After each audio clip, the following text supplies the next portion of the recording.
আজ নদিয়ার কৃষ্ণনগর থেকে আমঘাটা পর্যন্ত যে রেল লাইন বিস্তৃত রয়েছে আজ তার পরিদর্শনে গেলেন নদিয়ার রানাঘাট লোকসভার বিজেপি সাংসদ জগন্নাথ সরকার।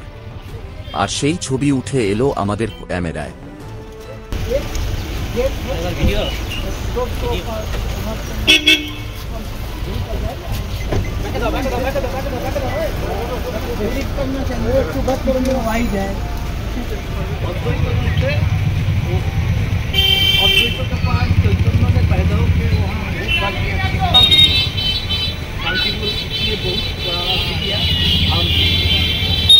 नवद्वीप धाम चैतन्य ने बहुत बार किया। रात करने के लिए यहाँ पहले रात बनाया तो सारी जो हमारे जितनी पशु देवता है सब एक दूसरे के रात छोटी के साथ। तो यहाँ से एक दिन बाद पैदल से जाकर हमारे আমঘাটা স্টেশনে আপনারা সবাই উপস্থিত হয়েছিলেন, রেলের কর্মচারীরাও এসেছিলেন, কি বিষয় এবং কি জন্য? নবদ্বীপকে কেন্দ্র করে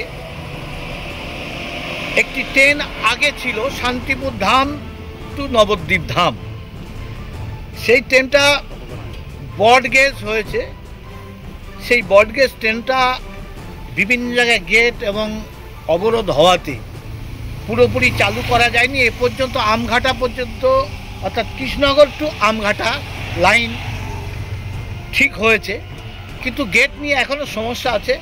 আগামী দিন বাণিজ্যিকভাবে রেল তার প্রজেক্টের কাজ শুরু করবে, অর্থাৎ নবদ্বীপ ঘাট থেকে একদম কৃষ্ণনগর ভায়া শান্তিপুর হয়ে একদম কলকাতা শিয়ালদা পর্যন্ত ট্রেন চলাচল হোক।